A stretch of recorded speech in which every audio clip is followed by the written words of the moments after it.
Hello everyone, this is a traditional dissertation process and steps, and my name is Dr. Jay Wasim, and I would walk you through just some of the steps. Now that you're towards the end of your degree program at a university, in most universities you would require to complete a research project to conclude your course, and you're often required to do it in one of the four things. It can be either a traditional dissertation, a literature review, a consultancy project, or an extended proposal. So it can be quite daunting sometimes because when you're starting, you have no idea. You have this topic and you think about all these things, methodology, discussions, findings, and you're not sure what to do. But I have some good news for you. It's a very linear process, and you need to have just an interesting topic, and everything else would start falling into places. So, all these things that seem very big at the moment, they all hang on your research rationale. So, your research rationale is the single most important thing that you would need for a successful project. Your rationale would give you a research aim. So once you have the aim, you have a direction. Together with your research rationale and aim, now you're ready for your research journey, and you can start driving. Moving on from there, you would need a literature review. Literature review would provide you a foundation for your research. And once you have that, you need to go towards your methodology. One very, very important thing here: you do not decide your methodology. It is always your research aim and objectives that decide your methodology. So, let's crack on with what is included in the research methodology. You need your research philosophy, which is in two parts: epistemology and ontology, your research approach, your research strategy, data collection methods, and how you're going to analyze the data.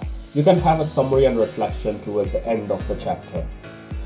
Your research paradigm is divided into two sections. So one is your ontology, which looks at what is reality, and it can be either objective or subjective. So for example, objective reality is this is 1 true, 2 plus 2 is 4, and that's about it. Whereas subjective reality depends on the perceptions and how people behave, and obviously in that case the reality can be different than just 2 plus 2. Epistemology is how we perceive the reality, and two main paradigms that are in there are positivism and interpretivism. They sit on the two extremes. We use a positivist approach when we know the answer, but we don't know which one is the right answer. So for example, you'd ask someone, do you have a car or not? And the answer you know is whether they have a car or not. You're not giving them a third choice. Whereas we use an interpretivist approach when we don't really know an answer. So the questions can be, what do you think about cars? Because you have no idea what that person would say about it. In social sciences, you would generally need an existing interpretivist research to conduct a positivist research, because you would need to know the answer before you can evaluate which one is the right answer. Interpretivist research is generally exploratory, so you're trying to explore a phenomenon, and it is qualitative in nature. Data collection methods would include participant observations, ethnography, interviews, and focus groups. So you'd have a small data sample, but you'd try to get more qualitative and more exploratory answers. To analyze your data, you would be using methods like thematic analysis, content or narrative analysis, and this is what you would use to build your own interpretation of the data. Interpretivist research would generally come out from the subjective reality, so the ontological approach on that would be subjective. Whereas positivist research would be from the objective reality, and the research is generally definitive, where you're trying to prove or disprove something. It is generally quantitative in nature, and you use data collection methods such as surveys, polls, and experiments.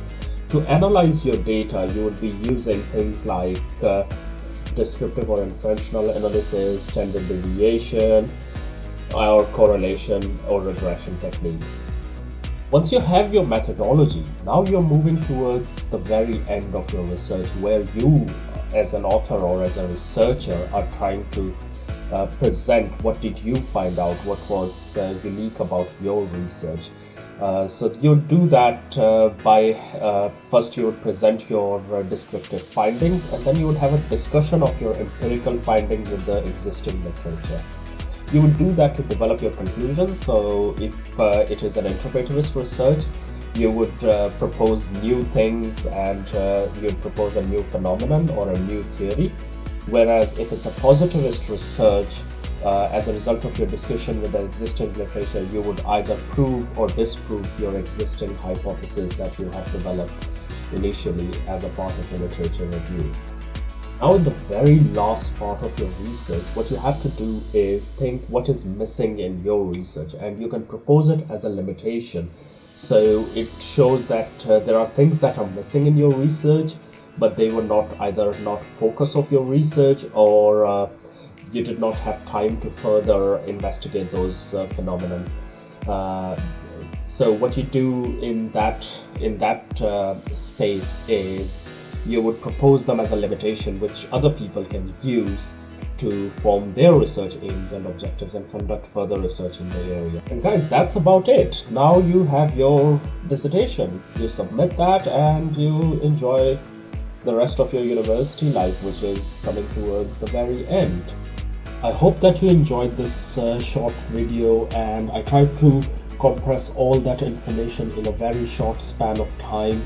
And obviously you'd require further reading around the topic and some guidance from your research supervisors. So thank you for listening.